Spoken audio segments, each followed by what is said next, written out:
Hi everybody, welcome back to my channel, Nonstop Talking with your girl here, Vivian Liu. Today is 全智高手, the King's Avatar, episode 5 review recap. So first thing I want to note is that Xiao Tang is definitely a tsundere. Like, I don't know, she has all the characteristics of one, and I just want to know if you agree with that or not, because I think she is. And I think it's really interesting that I believe she chose the position as launcher, and Susu is also a launcher, so there's gonna be like some competition there, because we just saw in this episode that obviously Susu has feelings for Yeshio. So that love triangle is starting to formulate. Now Xiao Tang and Yeshio just have to realize their feelings for each other. Sorry, Susu. Yes, we are now 5 episodes in, and I just want to know more about the game, like a little bit more.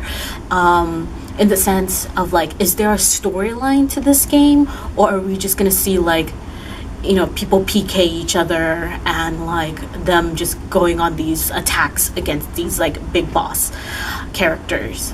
And yeah, like I kind of want a little bit more on like what is the purpose of this video game, if there is any. I guess there isn't if there's no explanation of it. And also I kind of want like the professional gaming world in China, esports, to be explained. Like, how does it work in China? Yeah, like you know, we see that there's like professional teams, and supposedly like they host like tournaments in their like own respective office buildings, or that's the vibe I got in episode 5 during what was it, the red team versus the blue team. But we also see like a lower blue team that's not the professional blue team, that the one with the guild leader that Yeshio always like helps out. So I just kind of want to know like, oh, so is that like a semi-professional team? Like, I just kind of want to understand the gaming world of it as someone who knows absolutely nothing. Like, sometimes I think like dramas could take the opportunity and time to educate its audience, who might not have any background information as to like what the theme that they're exploring, or like what the like main central like thing that they're talking about. Like, explain it to the average civilian who knows nothing, right? Maybe I'm asking too much, but hey, like, this is a 40 episode drama. Like, we can get some explanations, we can understand how like this like real life world works. Maybe I'm asking for too much, and this drama doesn't expect to educate us on how esports in China works. You know, it's a little disappointing, but it's okay. I can live. Something I would like to note is that Red Maple Leaf team leader or team captain has a really weird, and I would say like possibly borderline ugly hairstyle. I actually wrote down the team name. Red Maple Leaf is Jiasi, and then in English it was excellent error. I'm getting better with names. I'm writing it down. Especially now that since I'm watching it in like English sub, like I can understand like, oh, so this is the English and this is the Chinese. So that's fun for me.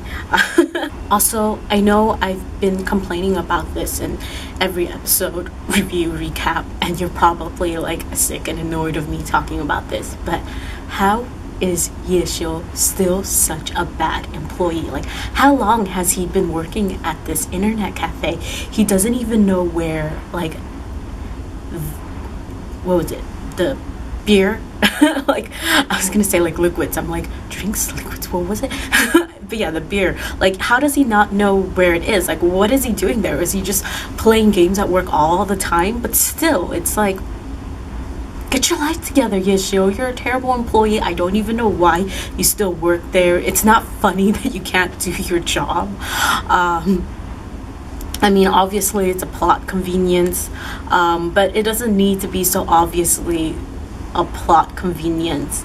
And if it's gonna be like made into like comic relief, like, oh, look at how bad he is at his job, like it I think it fails on both ends of like being too obvious of a plot device and not being funny enough as like a comic relief like method of like, look at Yashio, this like gamer who can do anything in the video games but like can't like do normal people things. Like, I don't know, either it needs to be like way more exaggerated to be funny, or like just get rid of it, or pick certain things that he's bad at and not be like he's so bad at his job that he's been at for a while now. Honestly, I feel like I probably pick stuff to talk about that like nobody cares and like nobody notices, and it's just like little things that's like, hey, that I pick up and everyone's just like, why do you talk about those points? Who knows? I don't.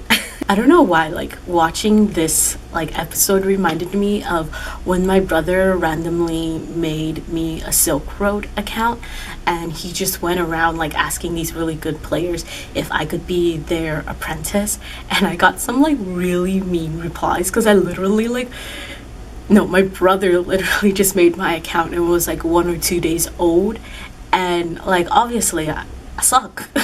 And people would like give really mean replies when my brother would inquire them if I could be their apprentice, and he was getting like such a kick out of it, and like low self-esteem young me was just kind of like, wow, these people are really mean, like I'm not even the one asking, but like I just feel like the feelings of waves of rejection just hitting me.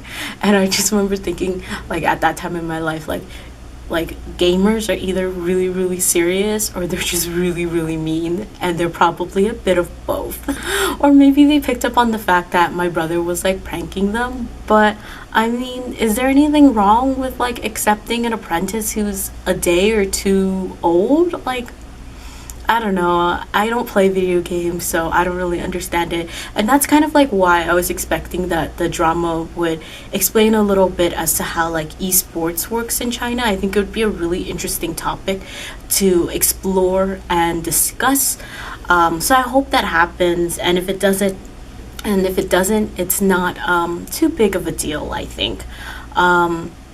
But overall, I actually really enjoyed episode 5. I think it set up a lot of the plot for what's going to happen later on. And I think it ended at like this really good place where like I already want to watch episode 6. So they're talking about, what did I say? Like they were talking about like tactics, about how like in the end of the day, this is like a team sport. You can't expect just like one like good player who's the team leader to carry the entire team. Like there has to be strategy, there has to be tactic, like you have to be smart about it, and which is why like shows like, yeah, the red team's gonna lose, even though it looks like they have a lead. So I'm really excited and really intrigued about that, and I can't wait to watch episode 6 and then come back and talk about it. I think I will officially start doing 2 episodes at a time, just because these videos have gotten really short, and it's not a big deal that I'm making like shorter videos, because I think I should, because I talk too much, but I just feel like these are just too short, that I should just now combine them and see how it goes from there on out.